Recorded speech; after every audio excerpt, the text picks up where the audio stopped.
अस्सलामुअलैकुम वरहमतुल्लाहि वबरकातुहू। उम्मीद करता हूँ आप सब खैरियत से होंगे। अल्लाह की बारगाह में दुआ है अल्लाह आपको खुश रखे। प्यारे अजीज़ दोस्तों, जैसा कि आपको पता है मुफ्ती सलमान अजहरी पर तरह तरह के इल्ज़ामात लगाए गए, जिसके बाद इनको पुलिस कस्टडी में ले लिया गया था। गुजरात की जूनागढ़ अदालत में मुफ्ती सलमान अजहरी को पेश किया गया था, जहाँ से इनको बेल मिल चुकी थी। उसके बाद कच्छ अदालत में पेश किया गया, वहाँ से भी उनको रिहाई मिल चुकी थी। अब एक सुनवाई जो है गुजरात की मुडासा अदालत में चल रही थी, जहां पर मुफ्ती सलमान अजहरी के ताल्लुक से बहुत बड़ी खुशखबरी की बात है जो मैं आपके सामने पेश करना चाहूँगा। मुफ्ती सलमान अजहरी के जो वकील हैं, इन्होंने मजबूत दलाइल पेश किए और मुफ्ती सलमान अजहरी के जो मुखालिफ पार्टी के वकील हैं, उनके जो दलाइल थे वो मजबूत नहीं थे। वो बेवजह के जो उनके सवाल थे, जिसको जज साहिबा ने नकार दिया है।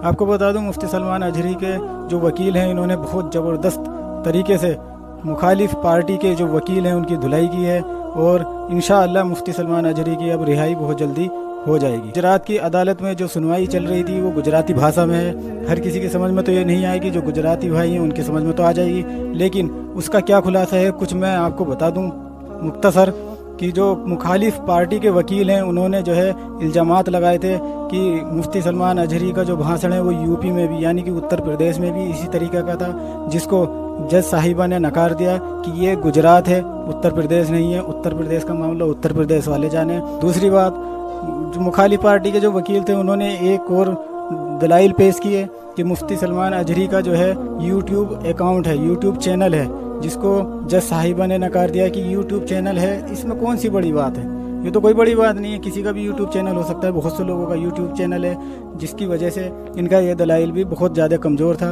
और जज साहिबा ने इसको भी नकार दिया। मुफ्ती सलमान अजहरी की इंशाल्लाह बहुत जल्दी बेल हो जाएगी। ये गुजराती भाषा में है और वह अदालत की जो वीडियो है मैं आपको दिखाना चाहूँगा। इस पूरी वीडियो को देखिए, क्या कुछ वहाँ के वकीलों ने कहा है, क्या कुछ जज साहिबा ने कहा है। देखिए इस वीडियो को और ज़्यादा से ज़्यादा शेयर कीजिए। ચોથો મુદ્દો એ છે સાહેબ એમનો કે કોલ ડિટેલ મેળવવાની છે, તો કોલ ડિટેલ મેળવવા માટે આરોપીની સાહેબ પ્રત્યક્ષ હાજરીની જરૂર નથી, એ સાહેબ કબજે કરેલી છે। બીજું કે સાહેબ એમને કીધું કે આ છે તે સાહેબ કોલ ડિટેલ જુનાગઢવાળાને નંબર લઈ લીધો, નંબર છે અહીંયા આયા પછી એ આખો મોબાઈલ સેવા એક મિનિટ સર, આજે સવારે એમના પહોંચ્યા છે સર 5 વાગે, તો એમનો એ નંબર મેળવી અને કોલ ડિટેલ કંપનીમાંથી મેળવવાની વાત એટલે અહીંયાના ગુનાની બાજુ એટલે કોલ ડિટેલ બી સાહેબ જો કરાવ્યો અને નંબરના આધારે એના અંદર આરોપીની પ્રત્યક્ષ હાજરીની જરૂર નથી। પાંચમો મુદ્દો સાહેબ એવું છે કે અઝહરીનું કેનેરા બેંકમાં સાહેબ હુબલીમાં એકાઉન્ટ છે, એકાઉન્ટ લેવા માટે પણ સાહેબ આરોપીની હાજરીની જરૂર નથી। પોલીસને સાહેબ પાવર છે, ગમે ત્યાંથી ગમે તેને એકાઉન્ટ મેળવી શકે। છઠ્ઠી સાહેબ કે એમને જે મુદ્દા બતાવ્યા છે, છઠ્ઠી કે સાતમી સોશિયલ મીડિયામાં એકાઉન્ટ છે, તો સાહેબ એમને ખબર છે આયુનો, કેમ કે એમને જ કહ્યું કે YouTube ચેનલ ઉપર એમનો વિડિયો છે, YouTube ચેનલ છે સાહેબ, એના અંદર સાહેબ પ્રત્યક્ષ હાજરીની જરૂર નથી।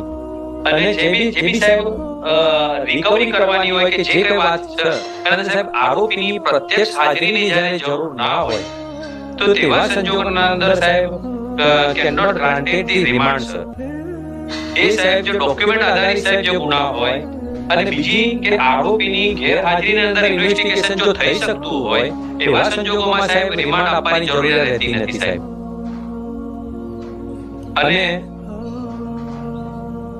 અને આરોપી સાહેબ એમના કબજામાં છે, એટલે સાહેબ એક બે જજમેન્ટ છે સાહેબ, જયરાજસિંહ જાડેજાનું સાહેબ પ્રોમિનન્ટ જે જજમેન્ટ છે 11 મુદ્દાઓનું Honorable Court is aware this judgment સાહેબ। The second judgment છે એ સાહેબ નામદાર ગુજરાત હાઈકોર્ટ સશીલાબેન કે ડોક્યુમેન્ટરી આધારિત હોય જ્યારે આરોપીની પ્રત્યક્ષ હાજરીની જરૂર ના હોય તો remand can not be granted સાહેબ। એટલે આ જે સાહેબ નામદાર ગુજરાત હાઈકોર્ટના જજમેન્ટની ગાઈડલાઈનને ધ્યાને લઈ સાહેબ રિમાન્ડ નામંજૂર કરવા જોઈએ।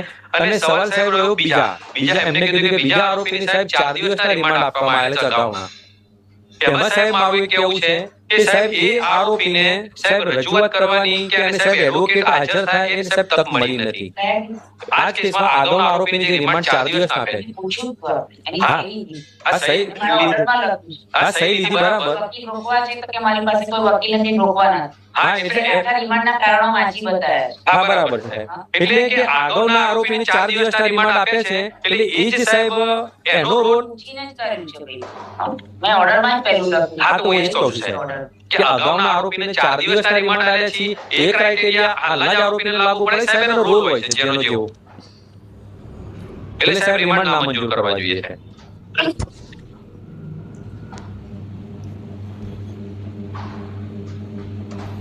ચાલો કંઈ કહેવાનું છે રિપ્લાયમાં? ઘણું બધું કહેવાય ગયું, પૂછાઈ ગયું, ઘણું બધું કહેવાય ગયું, પૂછાઈ ગયું નામદાર કોર્ટ તરફથી. ના, મારે apart from the matter. ના, ના, સાહેબ. પણ આપણે we should be very conscious about the words. નવી પેઢી સાહેબ જઈ વિશે કરો. જૂની પેઢીમાં ઠીક છે, પણ આપણે નવી પેઢી અત્યારે આવી રહી છે. આપણે એને આપણે કંઈ કરવા માંગીએ છીએ. આપણે અહીંયા આમાં હેરાન થઈએ આમાં તકલીફ થઈ ઇન્ટેન્શન સાહેબ કોઈ નથી, એ પાછું છે સાહેબ. ઇન્ટેન્શન એ નથી. કહેવાનું છે રિપ્લાયમાં? સંજોગોમાં સાહેબ રિમાન્ડ જરૂરી છે. પ્રત્યક્ષ એ તો તમે કહી દીધું, આપણે કઈ દલીલ કરી આ અનુસંધાન. ત્રીજા સાહેબ મહિલાના ઉત્તર પ્રદેશથી છે. એમની પણ સાહેબ આ વિશેષ માહિતી આ જરકરેલ આરોપી પાસેથી સાહેબ મેળવવા માટે પૂછપરછ ઉત્તર પ્રદેશના અને શું રેલેવન્સી છે એ સાહેબ જોડે હતા સાહેબ. ત્યાં અહીંયાના પ્રોગ્રામમાં હા, બીજી ફાઇલ. જોડે હતા તો તમે તો લખ્યું જ છે ને કે 4 મૌલવી આવ્યા તેમાંથી 3 મૌલવી વિરુદ્ધ કઈ ઓનલાઈન દેખાતું નથી, તો ભાઈ હવે ઉત્તર પ્રદેશના જોડે શું તપાસ કરવાની છે તમારે?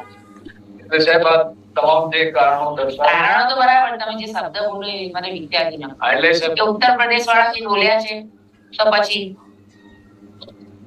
તે બોલ્યા છે એની વાત કરો ને. ફંડની વાત છે બરાબર છે, કોલ ડિટેલની વાત બરાબર છે કે આ એકાઉન્ટમાં કોણ કોણ પૈસા આપે છે, ફંડમાં શું કેવી રીતે આવે છે, યુટ્યુબમાં કોઈ કોણ ચલાવે છે, વોટ ઇઝ ધ પર્પસ, ક્યાંથી ચલાવે છે, આ પહેલા પણ કોઈ આવા ભડકાઉ ભાષણો છે કે કેમ, એ બધું ડેટા એનાલિસિસ કરવું પડે એને જોડે રાખી.